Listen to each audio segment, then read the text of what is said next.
Job responds ultimately. Like Job, it takes about 4 chapters before he finally gets it. In chapter 42, he says, I know that you can do all things. No plan of yours can be thwarted.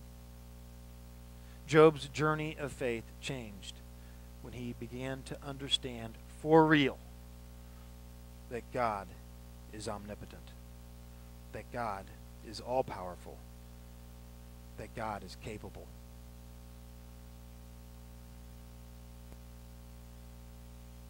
Second question, is God present? Have you been at a place in life and struggling through an issue and wondering, where is God? I guess I think there's a God out there, but where is He? I think for many of us it's like the scene that's been in more movies than we can count, where someone is stranded at sea or on a desert island or somewhere, and there's a rescue plane that's going by. And as the plane flies way overhead, the people stand underneath waving their arms, sort of futilely waving their arms, hoping that they'll be spotted and rescued. I think for a lot of people, that's how they see God, that they're going through this horrible time. They're going through this horrible experience in life. They need rescue. They need help. As they look to God, He's sort of like a rescue plane flying over, and they're sort of calling out in vain hopes that this God of the universe might look down and see their little situation. Pretty sure He won't. And so we wonder, where is God? Where is God in the midst of our life? Where is God in the midst of our struggle? I think one way to sort of to begin this discussion by first getting a handle about where you tend to see Him, where you tend to view Him as being relative to your life, is to ask yourself this question. When you pray, where is God?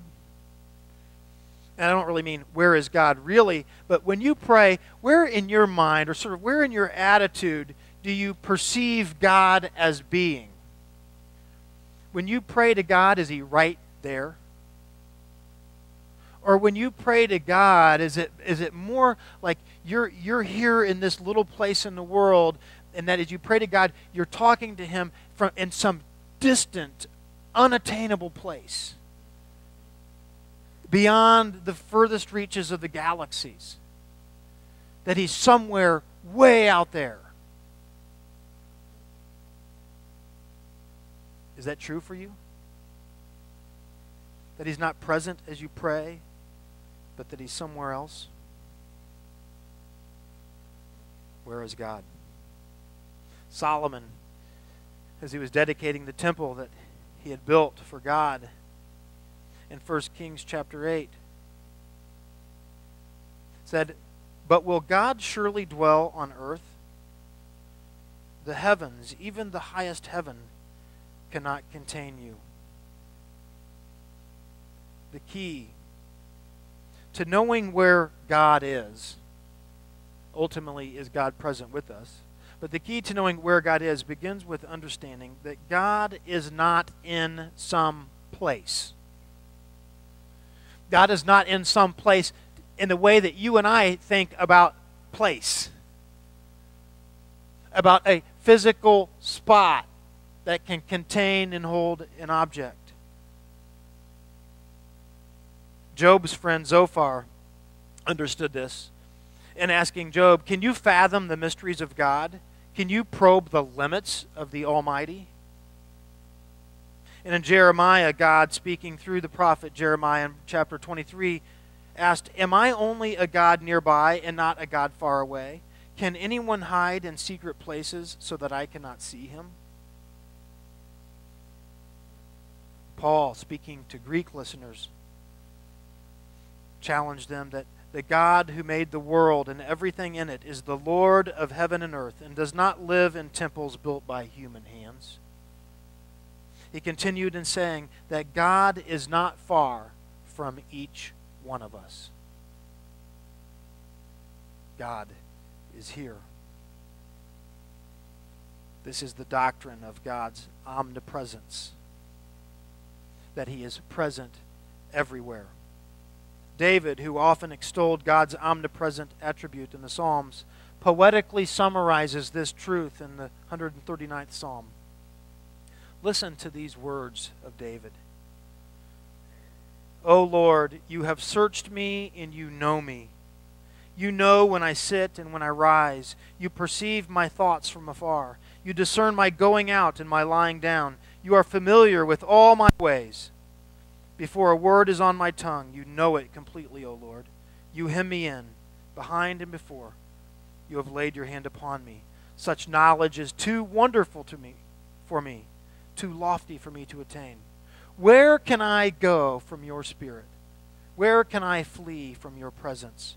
If I go up to the heavens, you are there. If I make my bed in the depths, you are there. If I rise on the wings of the dawn, if I settle on the far side of the sea, even there your hand will guide me. Your right hand will hold me fast. This is beautiful truth. I love this heart. You see, David here is asking God, is confessing to God, you're everywhere. There's nowhere I can go that you're not. And David's not bemoaning that fact. I think I sometimes bemoan that fact. I wish God weren't in certain places I've been. But David's not here complaining that God is there. He is so happy and so thankful that no matter where he is, God is there. That God is present in every circumstance, in every place, all the time.